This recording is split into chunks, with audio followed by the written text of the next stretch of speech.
Les populations de Fatick, particulièrement les femmes, sont déterminées à redonner à la riziculture la place qu'elle occupait ici autrefois. Le contexte est très favorable. La pluviométrie est revenue et le prix du riz importé coûte de plus en plus cher.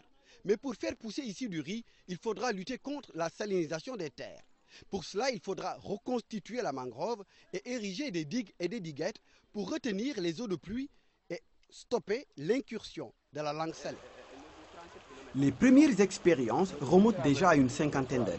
Cette digue que vous voyez a été érigée en 1952, à quelques encablures du village de Diofior.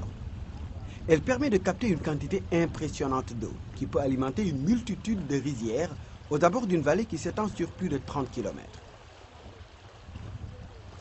Sur quelques hectares, les femmes de Diofior ont fait pousser le riz. Et l'hivernage très pluvieux de cette année leur a redonné de l'espoir.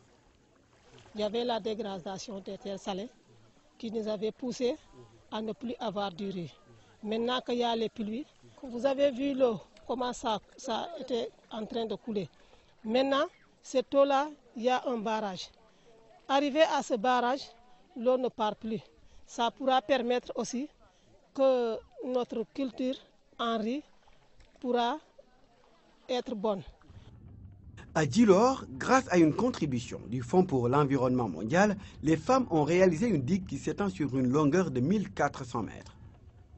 La rizière, aujourd'hui inondée par l'eau des pluies, ne souffre plus des agressions de la marée. Pour cette année, les femmes avaient prévu d'emblaver 6 hectares. Et finalement, elles sont montées jusqu'à 20 hectares. Elles sont même en train d'expérimenter une mécanisation de la riziculture, ce qui à terme pourrait réduire considérablement le travail fastidieux de désherbage. En plus des digues, il faudra aussi s'efforcer de reconstituer la mangrove qui constitue une barrière naturelle qui empêchait les tannes de coloniser les rizières. À Joal par exemple, les populations sont mobilisées et veulent faire renaître la mangrove. Étant natif de Joal-Fadiouth, nous nous sommes rendus compte que la mangrove était dégradée à un degré tel que vraiment c'était désolant. C'était une situation désolante que nous avons constatée et nous nous sommes dit qu'il fallait faire quelque chose. Il fallait faire quelque chose parce que derrière nos maisons, nous avons un cimetière traditionnel des ancêtres qui jadis était fait en monticule. Autant, personne ne pouvait y accéder à cause de la mangrove. C'était touffu. On s'est dit que ce site-là, nous ne devons pas le laisser ainsi. C'est un site à protéger. C'est quelque chose qui nous est cher. Alors il nous faut faire quelque chose et on a pensé à reboiser. Nous avons pu bénéficier d'un financement qui nous a permis de nous former, de former les membres du groupement, les jeunes, pour pratiquer exactement le reboisement comme il se doit. Et vous pouvez le constater, actuellement, nos premières expériences sont là et je crois que c'est assez concluant quand même.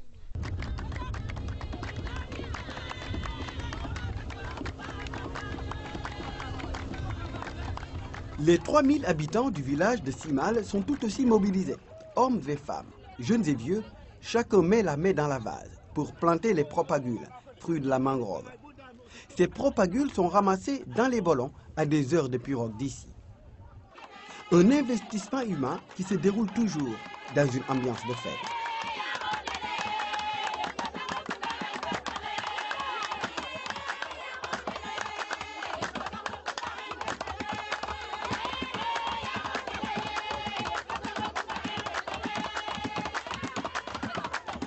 Dans le village de Badoudou, non loin de Sokone, la mangrove résiste encore, par endroits.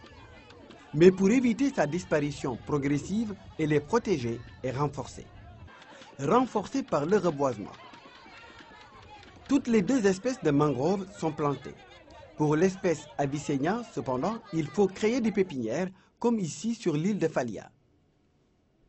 Pour éviter les coupes abusives de bois de mangrove utilisées comme bois de chauffe, dans certains villages, le FEM appuie les populations dans l'entretien d'un bois villageois.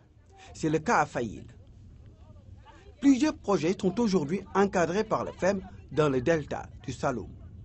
Nous sommes en train donc de suivre 9 projets qui ont été appuyés, qui ont démarré leurs activités depuis 10 mois. pour un montant d'environ 150 millions et que ces 9 projets sont le résultat d'anciennes activités qui ont été menées à travers la CAREM, à travers d'autres organisations du département de Foundiougne, donc toujours dans le delta du Saloum, que le programme de microfinancement a appuyé depuis bientôt 10 ans. Donc le programme est dans la zone depuis 1998 et qu'à chaque fois, ce sont ces résultats avec les projets qui ont été démarrés au niveau de Fimela, au niveau de la FIOD, à Foundiougne avec le WAME. Ce sont ces actions, ces résultats que les populations ont capitalisés à travers un échange d'expérience pour mettre en place de nouveaux projets.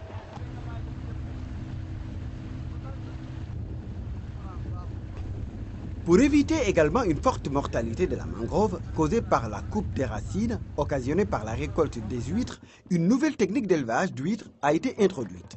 Une technique en cours d'expérimentation sur l'île de Djirda. Les huîtres, récoltées au bout de 6 mois à partir de ces élevages, ont une taille commerciale beaucoup plus intéressante. Les populations organisées et mobilisées en sont convaincues. Avec plus de moyens, la mangrove peut être rapidement reconstituée. Si l'État mettait à notre disposition ces moyens nécessaires, parce que c'est vrai que le PMFM a investi des financements, mais c'est des microfinancements. Donc on pense que si on pouvait avoir des financements à hauteur d'1 milliard par année pendant 5 ans, on aurait dans l'ensemble de l'État du Saloum reconstitué la mangrove et pour le bien-être des populations. Avec les résultats positifs obtenus, le reboisement de la mangrove est en train de s'incruster dans les mentalités. En plus des effets bénéfiques invisibles, comme la réhabilitation des rizières que procure la reconstitution de la mangrove, les initiateurs du projet s'efforcent de démontrer aux populations qu'en protégeant la mangrove, elles peuvent mener des activités génératrices de revenus comme la production de miel et l'écotourisme.